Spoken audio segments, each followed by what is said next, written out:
अस्सलामुअलैकुम दोस्तों।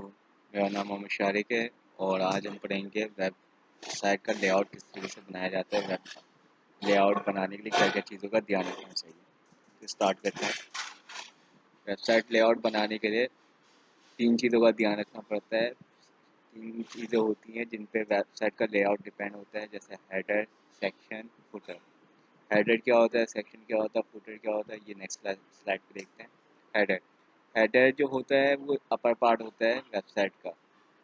अब हेडर भी डिवाइड होता है दो पार्ट्स में, जैसे एक हो गया नेव बार, एक हो गया साइड नेव बार या साइड बार। नेव बार और साइड बार में से कोई एक चीज़ हम यूज़ करते हैं, या तो और दूसरा हीरो बैनर। नेव बार और हीरो बैनर को मिला के हमारा हेडर बनता है। नेव बार जो होता है, ऊपर की डायरेक्टरीज होती हैं।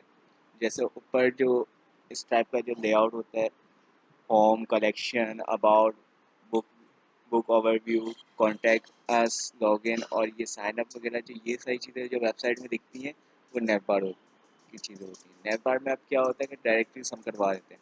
जैसे अगर हम अबाउट पर क्लिक करें तो अबाउट वाले पेज में चला जाए। अगर हम वो कॉन्टैक्ट पर क्लिक करें तो कॉन्टैक्ट वाले पेज में चला जाए।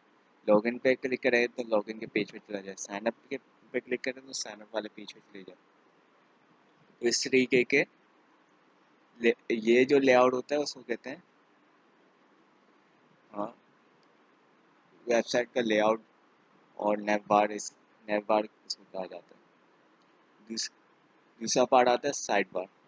साइड बार जो होता है वो साइड पे ही शो होता है, जिसमें भी सारी डायरेक्टरीज होती हैं, जैसे dashboard, about at home, dashboard वगैरह। इस टाइप की डायरेक्टरी जैसे नेव बार में शो होता है, वैसे ही साइड बार में भी शो होता है।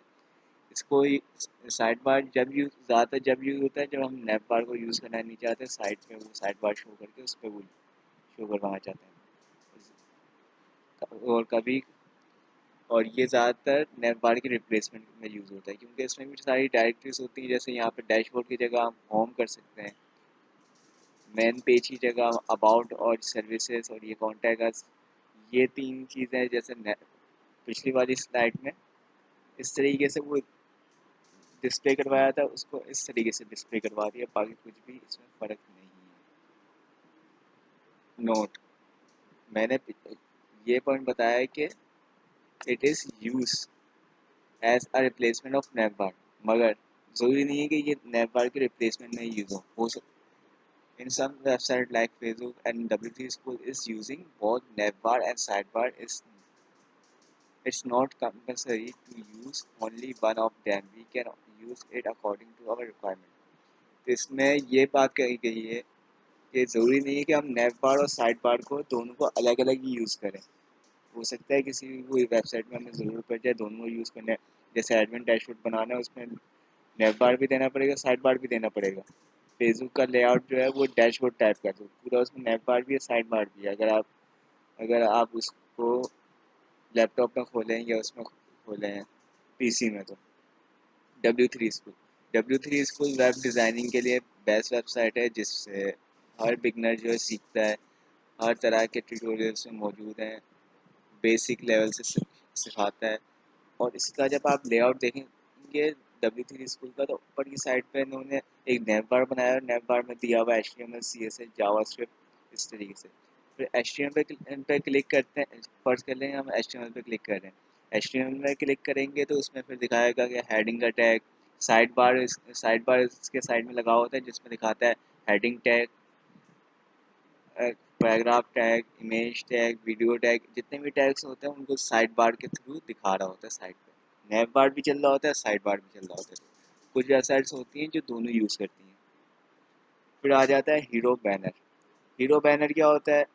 जो नेव बार के बिल्कुल नीचे जो बैनर आता है इस टाइप का, ई कॉमर्स वेबसाइट में आपने बहुत देखा होगा ऐसे कि ई कॉमर्स वेबसाइट में जाते हैं तो ऊपर नेव बार होता है, फिर उसके बाद बैनर आता है। जो बैनर होता है उसको हम हीरो बैनर का नाम देते हैं, क्योंकि इसको यूज़ करते हैं वेबसाइट में स्टार्टिंग में।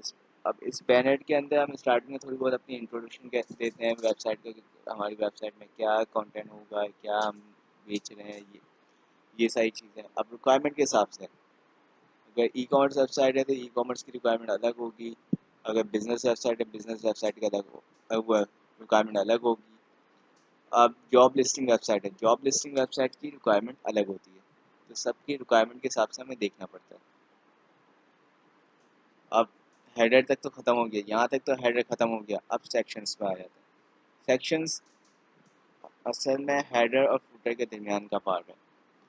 इसमें इस टाइप का आ जाता है जैसे ट्रेंडिंग आ गए, उसके बीच में जितना भी हेडर और फुटर के दरमियान में जितना भी वो मटेरियल आता है, ये तो मैं ट्रेंडिंग का ऐसे ही वो बेसिक मैंने दिखा दिया कि क्या आता है। इसके दरमियान में बैनर भी आते हैं, वो भी सेक्शंस के पार्ट है। हीरो बैनर के बाद से जितना भी पार्ट्स जितने भी पार्ट्स आएंगे वो सेक्शंस के पार्ट है। अब वो हमारी रिक्वायरमेंट के हिसाब से हम बनाते हैं। ज़रूरी नहीं है कि ये ई कॉमर्स वेबसाइट से मैंने उठाया तो ई कॉमर्स वेबसाइट में इस तरीके से बना हुआ था। बाकी ज़रूरी नहीं है कि हम इसी को यूज़ करें, हो सकता है हम कुछ और भी यूज़ कर लें, किसी और तरीके से बना लें। तो ये सेक्शन जो है उसके बाद स्टार्ट होता है हेडर के बाद, और इस फुटर हेडर के दरमियान का जितना भी वो हिस्सा होता है वो सेक्शन कहलाता है।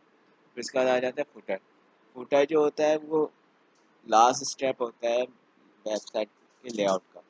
फुटर कुछ इस टाइप का होता है कि जब आप बिल्कुल ही नीचे जाते हैं वेबसाइट के, तो एक इस टाइप का बना हुआ आता है कि कंपनी का नाम लिखा होता है। जैसे मेरी कंपनी का नाम ब्रैकेट क्लोज है, तो मैंने यहाँ पे ब्रैकेट क्लोज लिखा हुआ है।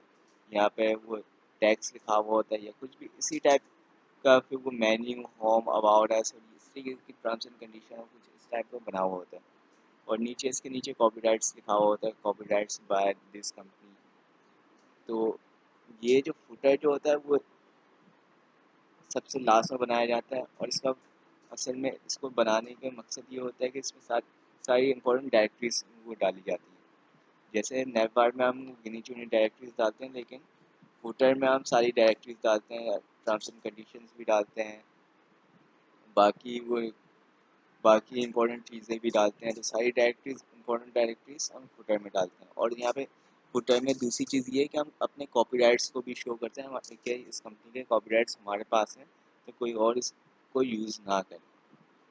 और इसमें हम फिर सोशल मीडिया लिंक्स भी शो कर देते हैं, जैसे फेसबुक, ट्विटर, इंस्टाग्राम, और इस टाइप के बहुत से वो सोशल मीडिया प्लेटफॉर्म हम यूज़ बता सकते हैं। बाकी फाइनली अब वेबसाइट का लेआउट कैसा होता है। अब ये बेसिक मैंने लेआउट बताया है, जैसे वो स्ट्रक्चर बना के मैंने बता दिया है किस तरीके का लेआउट होता है।